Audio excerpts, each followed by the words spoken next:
फक्त आईला एकटीलाच हाऊस असून चालत नाही ना, ती हाऊस कुहूला सुद्धा असायला हवी. तिच्यासाठी एवढे सगळे हेअरबँड्स आम्ही घेतलेत, पण ती आहे ना एक हेअरबँड डोक्यामध्ये नाही घालत. आणि तिला कसं फसवून घातलं तरी आहे ना ती काढून टाकतेच. आता हे सगळे हेअरबँड्स मी काय करू मला समजत नाही आहे.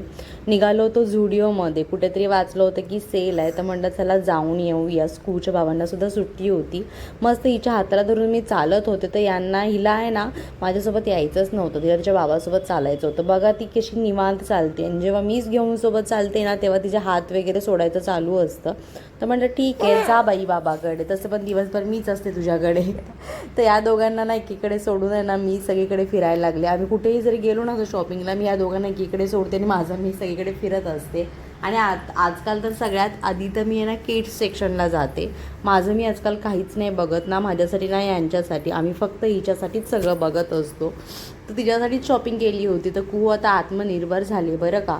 ती स्वतःची बॅग आहे ना स्वतः उचलती. शॉपिंग तिचीच केली आहे तर बॅग तर तिनेच उचलायला हवी ना, म्हणून ती बॅग घेऊन सगळ्या झुडिओमधून अशी फिरत होती. आता बाहेर आलो तर म्हणून थोडंसं खाऊनसुद्धा घेऊया म्हणून एकीकडे थांबलो, पण तिथे हिने आम्हाला काही थांबून नाही दिलं. पार्सल घेतलं आणि थोडेसे फ्रूट्स वगैरे घ्यायचे होते ते घेतले आणि आम्ही घरी आलो. आणि तसं पण कुहूच्या बाबांची मॅच होती, त्याच्यामुळे ना त्यांची गडबड चाललीच होती. तर असा संपला आमचा दिवस. सबस्क्राईब करायला